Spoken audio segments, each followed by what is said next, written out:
tapping into the community and seeing everything and like how I can make an impact and how I've been able to touch people through music is just been remarkable. And it's like give me a new form of life. So you're born and raised in DC. DC, yeah. And at one point you and your ex were like, let's move to Syracuse? Yeah, It's during kinda the random. pandemic. Yeah, Oh, pandemic. okay. We were traveling up and down the East Coast, doing everything like, normal. We're like, oh, rent's over right now. We can just explore. Why not? We went hiking up and down the Appalachian Trail, did a bunch of cool things. And then COVID hit, of course. And I'm like, oh, well, I was working a serving job. That sort of shut down. People were streaming online. I'm like, all right, well, I love DJing anyways. I've been doing this anyways for like 10 years at that point. Yeah. Let me go online and take my talents there, right? Worked, didn't really see an immediate return. I mean, got a bunch of followers and stuff. After COVID shut down, opportunities came in from that. I actually got to DJ in Ireland from someone that saw my stream. Nice. Yeah. So it was sweet. cool. But yeah, we decided to move up here and like restart because of the cost of living being cheaper and everything. And also she sold it to me pretty hard. Didn't mention the winters though. And so stayed up here ever since. And yeah, I've definitely found, my second home.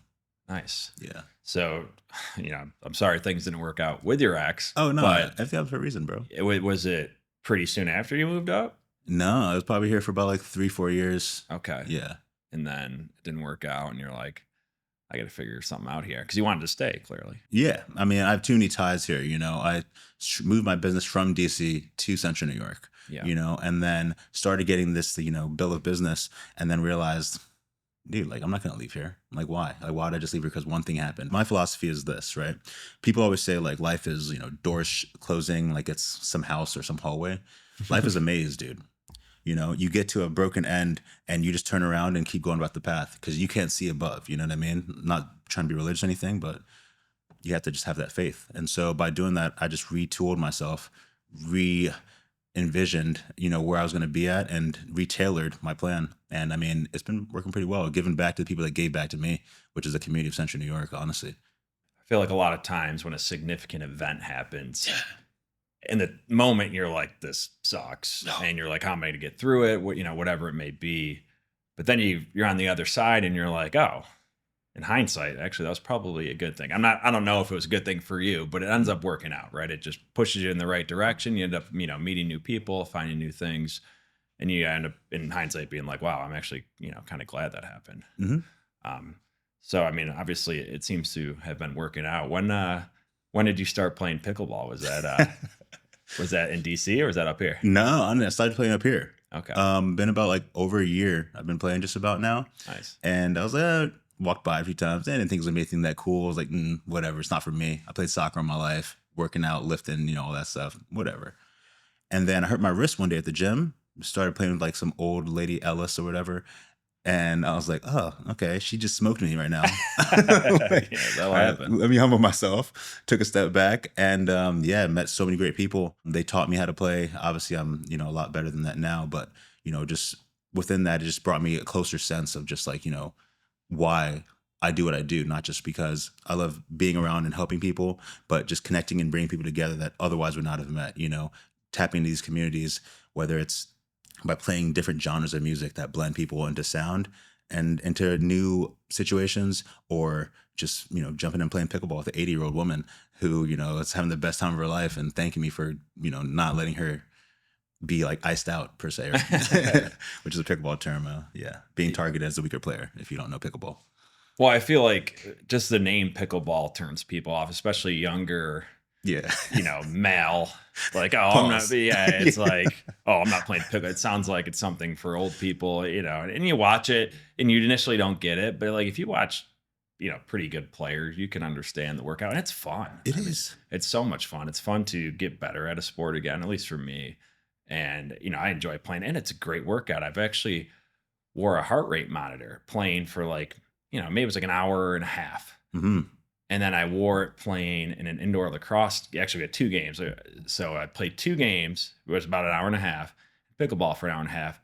And it was essentially the same amount of calories burned. And I'm like, what am I doing getting checked and cross? Here I thought I was getting a better workout playing lacrosse. I don't even enjoy it that much anymore. Yeah, pickleball, I'm getting just as good of a workout. It's less wear and tear. I'm not getting, cross-checked in the arm anymore. Yeah. And I'm like, sign me up, man. I can go to work the next day, Yeah, exactly. It's fun. And it's fun because you can play, I play with my parents, you know, it's fun to play with them. It's fun to play with, like you said, it could be an 80-year-old woman who, as long as she has some touch, you know, she's a pretty good player. And it's just kind of like levels the playing field across the board. Mm-hmm. And I'm sure, you know, you've experienced that. Obviously, you know, we've played together. It's fun. It's cool that you even make that connection between your work and DJing and like pickball. It's just, you know, it's kind of about community. And that's a big reason why, you know, I wanted to have you on. You mentioned in DC, you've been a DJ for about 10 years before you moved up here. Mm-hmm. What got you into even becoming a DJ? Was it just kind of a casual thing that you leaned into? You know, it's something that I've always done. You know, I don't know if that's cliche, anyone says that, but I really go back to like when I was like 6, dude. I remember I was putting on the CDs and no, cassettes? man, but cassettes. I was sitting there listening to the radio for the DJ to say this song's coming up next and recording it and making mixtapes off of cassettes. Oh, dude. okay. Yeah. So you're like timing it? Yeah. All right, nice. I was playing them back in my mom's car on the way to stuff, trying to play them for my brother. And then I was always around different types of music. And so I could see like how those emotions and how the similarities from different genres like meshed. Like, for example, in my house, my mom would be playing oldies 100, and then my sister would have on smooth jazz. My brother would have on one hip hop station. I'd have on the pop radio station in my bedroom. And so like each room you'd hear different things. And I was always able to connect with that. And the thing that really transcended into me wanting to be a DJ was I finally had a realization, right? When I went to college and I was at West Virginia University and Go Mountaineers. It was actually a complete accident. Like, Wait. yeah. Before we dive into that, you went to West Virginia. Yeah. I thought I saw you DJing a set with a Virginia Cavaliers shirt on. Oh, Is yeah. that true? Are you a UVA fan as well? Well, no, I have to. That's my sister's doing. She went to UVA. Oh, okay. Yeah, so she like That's funny. bombarded me with a bunch of UVA gear. So Nice. the Wahoos is all over my house, Yeah. and all that stuff. So I stumble across some of that in my laundry sometimes. Usually use it for like dish rags, but every now and then it slips on my chest. But yeah, no, man. So when I was in West Virginia, I was actually filling in. Shadowing actually, but more so at first. Just one of my friends who's a DJ there. He was doing a big bar that was out there that, you know, was pretty standard. Everyone would go there at the end of the night. And he had to use the bathroom. And so he went to use the bathroom and he's like, yo, man, just watch this real quick. He was gone for like, I don't know, he must have been taking the strongest dump, but he was gone for like 10 minutes. And I'm like, dude, I got to pick these songs. And so like, I was just My turn. like I got to step up. This is my time. And like those 3 or 4 songs I played and the reaction I felt and like seeing the crowd, that was just the moment where I was like, I need to do this forever. Like, you know, and then there were some hardships after that, you know, things that could turn you away from DJing, making like the wrong DJ name and, you know, playing the wrong genres in the wrong settings, not reading a room. But the drive and passion for music is what always kept me going. So I never stopped. It's funny you have a story like that because, you know, I obviously didn't lean into the DJing side too much, but in college, you know, I would enjoy DJing parties. Like that was a fun thing for me to do. You know, my family's always been into music. So I've always been into music, you know, back to with Kazaa and LimeWire and all that. And one time it was actually, you know, Halloween coming up here. It was Halloween night. It was a Wednesday night. It was my senior year at Syracuse.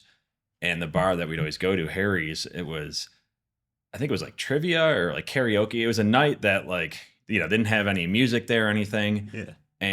But it was packed because it's Halloween. And so we knew the owner pretty well. And I just go up to him like, if you give me free drinks, I'll just DJ. And he's like, sure. You know, and when I say DJ, I mean literally plug in my phone and just play music, you know, one after the other. And exactly, you know, because I kind of knew what was popular at the time, especially as a student, and how much fun that was. You know, I would have done it. I would have paid money to do it. And it was just, I thoroughly enjoyed that feeling. You know, it's the closest I can imagine to being like, you know, obviously in a band or like playing music like that. I mean, I assume that's kind of what it feels like. And I'm like, there's definitely something to this. So I'm always fascinated with kind of DJ stories, especially how you got going. Oh, yeah. So, you know, you had your 5 minutes of fame there at the bar. Then you're like, I'm going to continue this. Oh, yeah. Continued it, ran with it, tried to come up with a DJ name. First one didn't work out that well. What was the first one? So it was weird. I tried to combine like my DJ brand and like a business that I had. So I started this business that was centered around like just EDM music, electronic dance music. And I wanted to change the narrative around that because everyone associates that with like drug use and like excessive partying and irresponsibility, right? Yeah. My goal is to make you just focus on the music, right? And so I made a brand and it It was spelled EDMIT space IT, and it's pronounced admit it. That you can admit you love EDM music. Essentially, EDM's umbrella term for a bunch of different subgenres, whole thing, right? And so I went by DJ Admit It.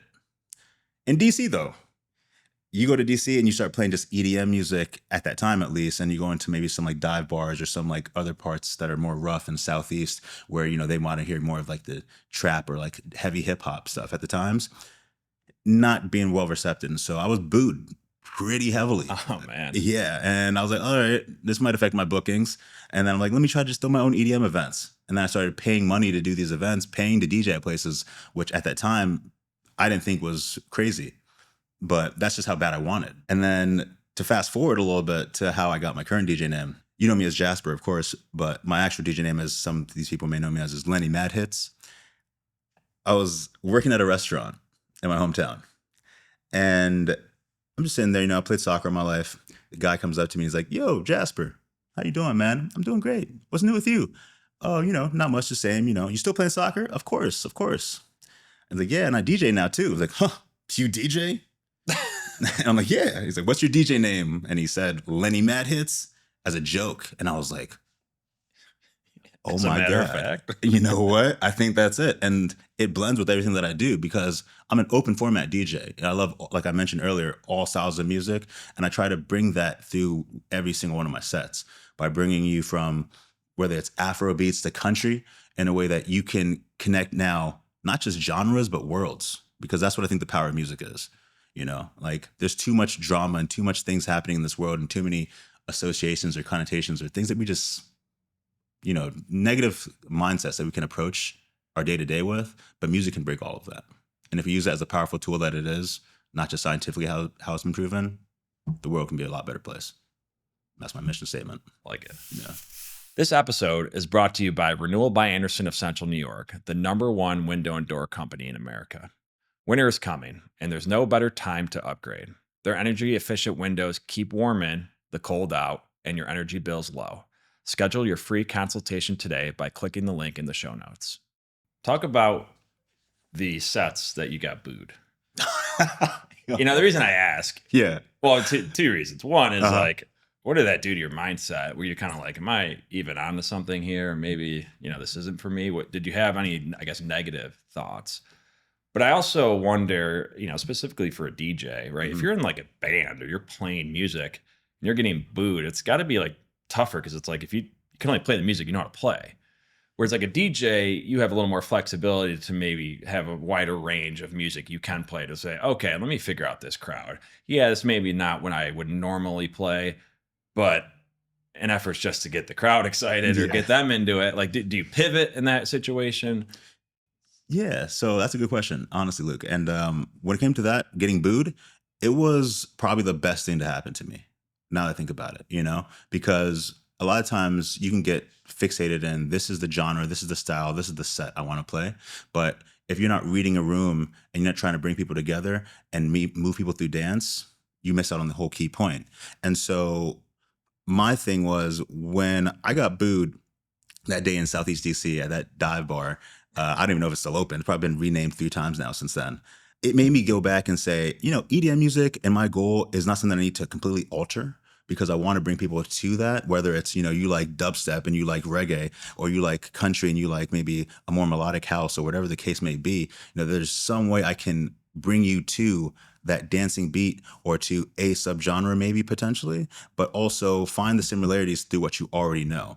And so finding a fresh and familiar sound has been like in the back of my mind ever since then, to ways that I can bring you to the past, but also make you look back and be like, damn, like, okay, you just played Omarion over a UK garage beat. And now and now I'm dancing and I'm singing Icebox at the top of my lungs, And so that's just where it made me just jump into a new realm of creativity that I think you can lack as a DJ.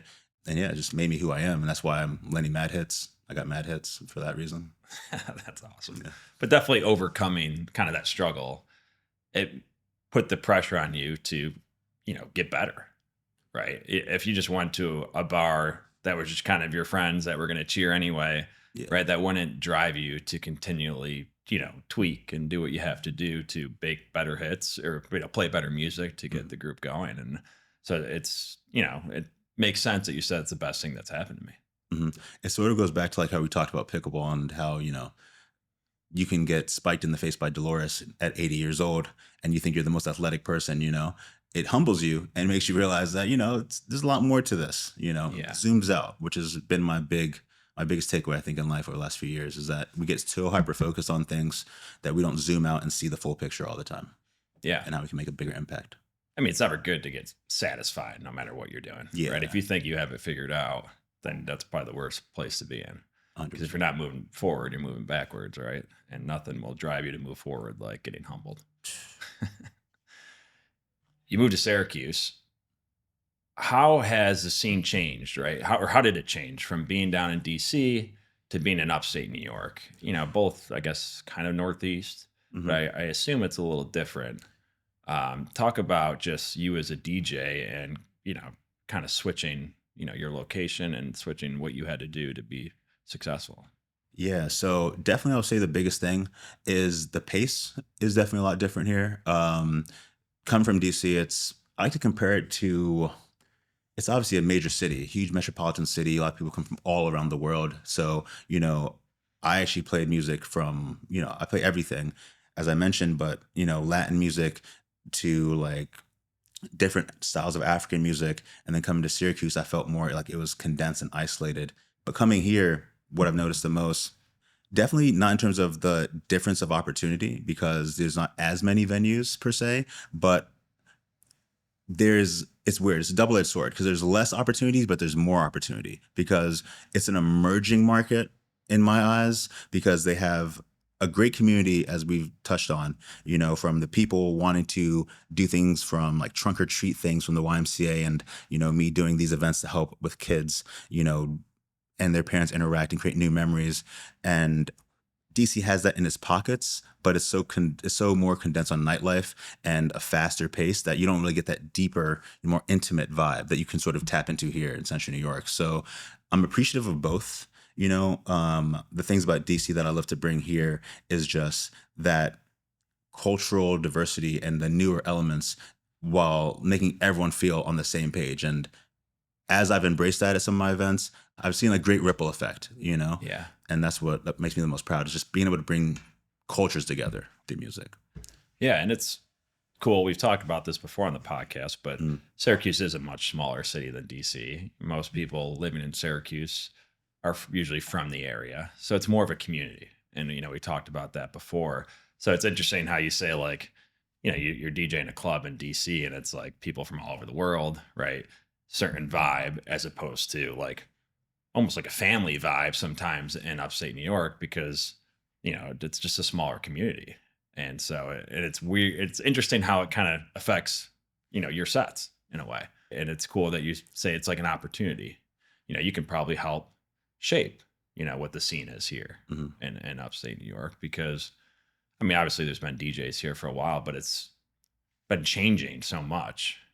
And, that was another thing I wanted to talk to you about is just like, obviously, you're a DJ, but like talk about what that means. Like, what is your day to day? What do you normally do? I feel like there's a lot of different types of DJs. Talk about, how Lenny MvdHitz, how do you make your presence known? Yeah. So day to day, it's really about continuously being in the community initially at first, right? So I'm always in contact with different people within like different community boards, trying to figure out, what my next move will be, whether it's talking to people from like the town of DeWitt, I do events with here and there, as well as the YMCA, which I'm an active member and I want to say unofficial DJ of. But like these things are ways that I continuously like get my gears going. But my day to day usually consists of, from finding new music, finding trends, of course, to then also really, it's a lot of trying to do invoices, of course, like the back end office work, I guess people don't really talk about as a DJ. But day to day on like the bare bones of it is getting my mind right, usually through like my playlists that I want to start the day with to find that new energy or energy that I've lost track of, whether it's throwbacks or finding genres that I haven't tapped into as much. Like I was trying to get into some more Morgan Wallen right now because he has some bangers. I'm not gonna lie to you. Pretty popular. Oh God, yeah, he's nice. Don't I have He's a good. great. He's very good. I've done some great house edits of his, and I work on production as well. So that's one of my big things because, as I mentioned before, EDM is my main genre that I started off with, and so within that, I try to bridge the lower energy tracks with a higher energy so I can play them in different settings and just bring people together. So it's constantly trying to innovate ways that I can take over a dance floor and make my presence known and stay unique, talking and trying to find, the creatives that are doing things in the community, such as you, to make sure that, we can keep extending the reach and moving the culture forward. Yeah. That's essentially what I look for every day, a way I can keep pushing the culture forward, because that's what I believe my responsibility is as a DJ. Like, that's what we're here for. It's a great statistic. I might get a little off topic by saying this, but it goes along with the culture. Is one statistic I think I have about all the parties I've done, over at least over 600 parties, right? So these like private parties? Private parties, club events, corporate okay. Events, weddings, everything. So yeah, okay. I probably only had two fights. One was in the first 5 parties I did. What do you mean by fight? Like an actual altercation, Like not with you? Not with me. Not with me at all. No, I'm fine. But was it the music you're playing? You're getting everyone hyped up. You're kind of inciting. In part of it. I'm not gonna lie. The first time it was horrible. I was just playing too much trap, hip hop. I was in DC and I was getting into it, trying to just succumb to the vibe that I felt I needed to do shortly after that booing incident. Okay. And I just went too heavy on that. Didn't really stay true to my own craft. And this is why, now I try to keep that warm, positive, sometimes throwback, uplifting energy stuff that we can all dance and feel warm to, versus the cold-hearted music that is now. We don't give a damn. We don't give a fuck. Dude, yeah, literally. That first fight broke out, and I played "Knuck If You Buck." Yeah, that's a classic. Yeah, the worst song could have possibly played for that situation. There was a fight broke out. The security officer got dropped, and I was like, okay, I got to go back to the drawing board, because this is not anything that I embody and anything I want to be a part of. Second one, I had nothing to do with, and it was just an X on another X. So I shouldn't even count that. That probably would have happened anyway. Yeah, and so in general, my thing is just trying to bring the culture together, and that was a big stat line, I guess. 2 out of 700 parties didn't go that way, but yeah, it's fine. Well, you got good odds there. Yeah, for no fighting. How much do you change your sets, to cater to what you're doing, or what party you're doing, or what event you're doing? Do you try to be pretty consistent because you think you're good at something specifically, or do you and you kind of mentioned you obviously want to get people dancing, you want them to really feel the music. Mm-hmm. How much variation is there? I'd say probably in each one of my sets, there's probably 15% of the music I play that are edits that I've made that are maybe just shortcuts. But even then, I don't play them in the same way. So it's never really the same, because each crowd that I'm looking at, has a different need. And each venue or event, whether it's a wedding or a private event or the town of DeWitt or a trunk or treat thing with a bunch of children, it's going to be different. It's going to be a whole nother thing. 11 p.m. at a wedding or something. Yeah.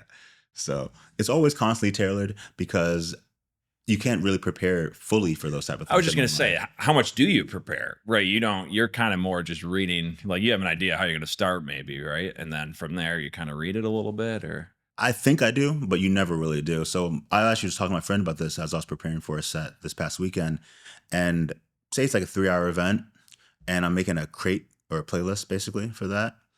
It's probably 7 hours of music that I have stored in there, right? I'm not going to play all 7 hours. It's probably not a 7-hour event. Not even close. Yeah. But I'm the type of person that thinks, if this is a situation, I want to go this way. If I want to do this instead, I can go this way. Or if there's different group of people, I can go whichever way I want. It just gives me that freedom and the artistic integrity to just move about the landscape that's in front of me. Yeah, so it's not really ever fully planned out, unless it's one of my house or EDM strictly 1 hour or 45-minute sets where it's just tailored to that. But for the majority, my sets are always mostly off the cuff with a lot of ideas but nothing planned. Yeah. Is it hard for you to not prejudge an event or a party? Because I'm sure there's been times where you're like, I don't know how this is gonna go, and then you're in it after it. You're like, that was awesome. I Oh, was dude. not expecting that. So like, I'm sure that helps you be like, keep an open mind to like, yeah, sure, we'll see how this goes. Who knows? Yeah. No, Does that's that happen a lot? yeah, it does. It does. It's pretty funny too, because I was actually just thinking about this. We're talking about how there's like the adult nightlife. I mentioned, of course, several times the trunk or treat things, right? Like the more kid and family oriented events. What do you mean? Oh, so it's like cars? Yeah. Yeah, So yeah, trunk yeah. or treat. Yeah. So trunk or treat is Yeah. like, they have, instead of you going to house, because I guess that's like, a little like suspect nowadays, they have like a parking lot where they'll just have a bunch of cars and they'll okay. do trick or treating, but it'll be out of somebody's trunk and they'll be like, here's some candy bars. And they just sit there and Yeah. decorate the trunk or something like that, give away a little prize or something. Which is good for that day and that day only. Yeah. We don't want to teach the kids bad habits. Yeah. Don't go trick or treating every day, kids, please. Yeah. Someone else, any other day, if they're trying to give you candy, don't take it. Yeah, but I was getting to that because I was going to mention that there's a difference, right, in terms of preparing for my sets. That's what Sorry, not prejudging. Yeah, and not prejudging. So I want to say I don't like to prejudge the sets, right? And so going to that, I'm like, oh, it's going to be a bunch of kids. All right, I'm going to be playing Baby Shark all day. No, right? It's a banger, but It is a banger. And I've come up with some pretty fun ways to play that song, actually. I've done a tone play with Eve's Blow Your Mind and played it. It's a whole thing. Okay. But anyways. Well, do you know DJ Lenny MvdHitz? Oh, dude, that's my guy. The wheels on the bus. Yeah. I always play that for my kid. That's just funny because when I was looking for and I was looking at your name, I was like, oh, I know a DJ Lenny MvdHitz. I was like, that's why I know it. And it's, wheels on the bus. And yeah, he's amazing. And what he does, Hot like Little Bunny, hop, hop, hop. Yeah, but it's like good. The Wiggles sound system. Yeah, I played that really whole album and some K-pop Demon Hunters. Oh yeah, my daughter's bigger than that. Yeah, bro. And so like that's the thing. As a DJ, you have to keep tuning your ears to everything. And so like I'm listening to like K-pop Demon Hunters, and I'm also listening to like the new Taylor Swift album, And so to go back to what I was trying to allude to is being taken back by a set. Yeah, you can be. Like, for example, I was like, man, a bunch of kids, this is going to be like, well, it might be sort of boring. Dude, DJing for kids is harder than DJing for adults, hands down. Because you're a babysitter and you're a DJ. And the energy that you need to require is so much more. And I'm already like a pretty active person. I dance and I get really involved with everything that I do. And so with adults, it's the same thing.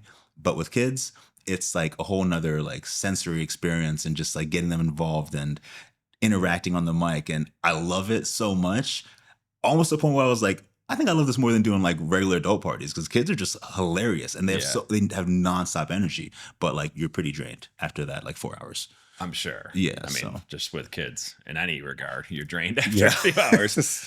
But it's funny because they only have, right? You think of what if it's 10-year-olds, right? They really have like 5 years, 6 years of like listening to music. So you don't have, you got 20-year-olds, you can go back 15, 20 years of music and they're going to recognize things. Like, oh, I haven't heard this song in a while. Like, so you have a much shorter window of music that they're going to at least recognize. Mm-hmm. But I feel like you said, if you find kind of that right cocktail of music and MCing, you're gonna get so much energy because they're gonna go wild that it's probably pretty fun. So where do you see, I guess, the landscape here in Syracuse? What are you hoping to do, like, let's say 5 years from now? Like we have you back on, what are you doing here?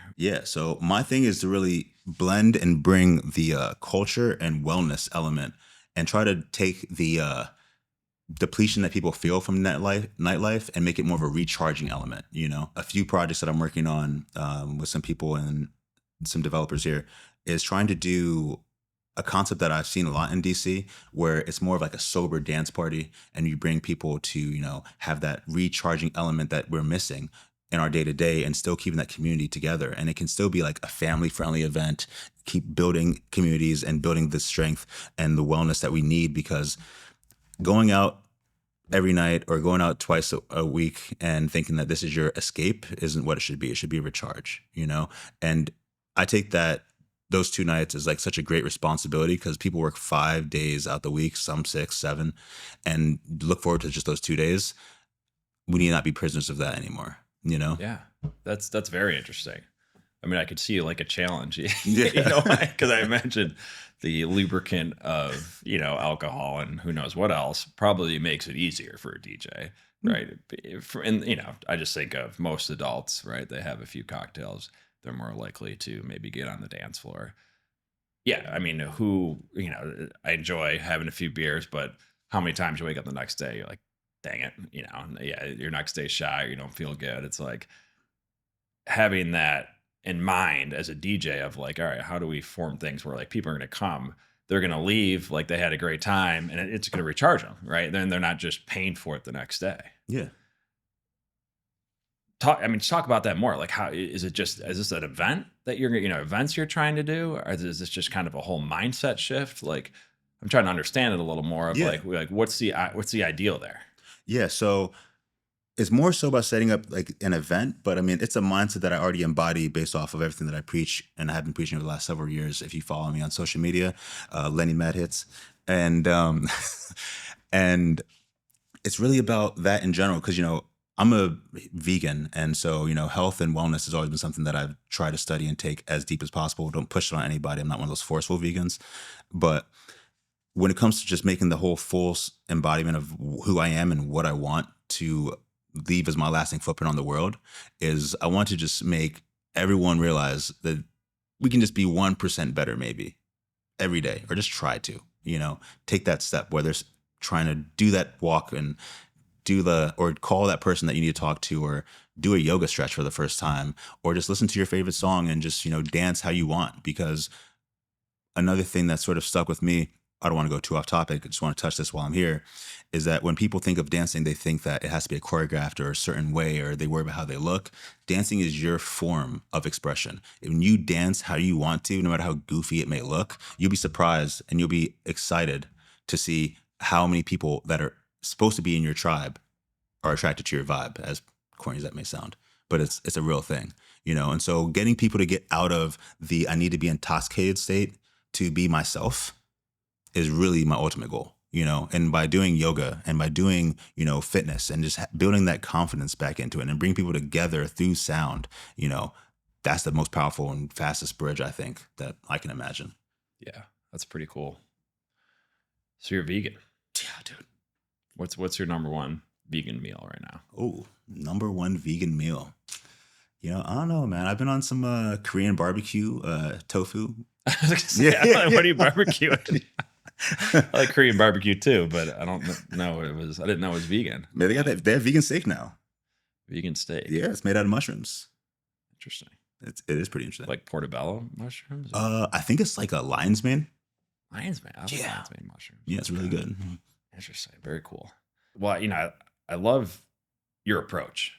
I think it's something different. I think it's much needed. I mean, you're kind of seeing that trend, people getting away from just the whole drinking, mindset, which was very popular when we were in college, right? And obviously prior. Yeah. But you see, obviously everyone individually feels how they feel the next day and what it does to you. But now the studies are coming out of how it's terrible for you. Mm-hmm.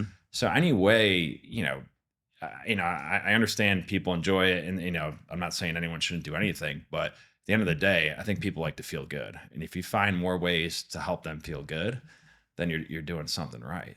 Mm-hmm. And like I said, you have that philosophy and that approach, and you don't have like, all right, this is exactly what I'm doing, because as long as you got that goal in mind of what I'm trying to do, who knows where you'll be in 6 months, let alone in a year, 5 years, right? It's going to kind of almost decide its path on its own, but you have that North Star and you know where you're going. Yeah. And always keep focused on the goal. Life's a maze. So people want to follow you, right? People want to come check you out. What's the best way to do it? Yeah. So definitely it's Lenny MvdHitz, but it's a little tricky with the way I spell it though. It's is there a V in there? Yeah, it's a V in there. Yeah. So it's Lenny, and then the V is supposed to be upside down A. And it caused a lot of confusion in people's heads, but after I say it though, they never really forget it. So I think it works. Yeah. For some reason. Yeah. Well, Lenny MvdHitz, it makes sense for a DJ too. Yeah. It kind of rolls off the tongue. And when it has the afro, I look like Lenny Kravitz a little bit. Ah, okay. So yeah. How often do you whip out the afro? I usually have it actually. This is like first, probably second month I've had these. Nice. Yeah, the twist end. Very cool. Yeah, I'm doing a little Halloween thing. I'm being Waldo, so find me on your local events today.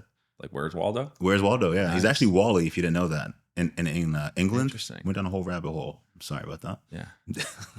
Yeah, that'll be for the next podcast. But yeah, Jasper, thanks for coming on. I appreciate it. And Yeah, no. obviously we'll have you on again soon for an update. Yeah, definitely. Look forward to it, and thank you, and continue to make an impact, man. I love what you're doing here, and thank you for allowing me to be on your platform. Yeah, absolutely.